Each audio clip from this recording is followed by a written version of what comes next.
in communities like Barunga, we see that about 1 in 4 to 1 in 2 kids have common skin conditions that can, in time, lead to increased rates of rheumatic fever and rheumatic heart disease. This is a life-changing condition and is 100% preventable. It is a disease of poverty disadvantage, the result of poor policy over decades, possibly even centuries.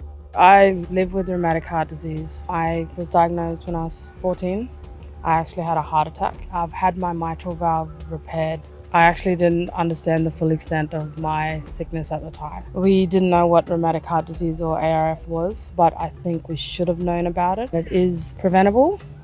We just have to know what to look for. What we want to try and do is get a lot of education on good skin, protect their hearts, and try and get some early diagnosis of the rheumatic heart disease or acute rheumatic fever. The Remote Laundries project began 5 years ago with the board of directors from the Aboriginal Investment Group, who represent the 7 northern regions of the Northern Territory, and they asked us to help them find a solution, and hence the Remote Laundry was built, the first prototype in Barunga.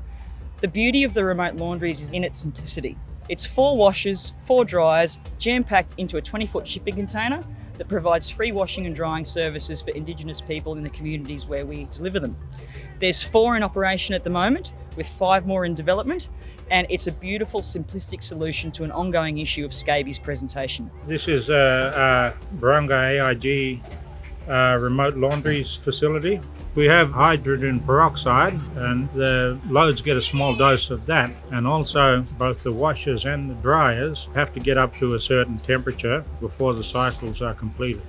There's a significant health benefit, as you could imagine, but there's also a wonderful economic benefit because each of these laundries employs 5 Indigenous people in flexible and sustainable employment. These people, they understand their community and they know what's going on in their community. They can talk to their people one-on-one without offending anybody. It just makes such a huge difference. What we have here is an asset that's owned by and is proudly run by people in the community. This is something that's being done by... Hello, mate. This is something that's...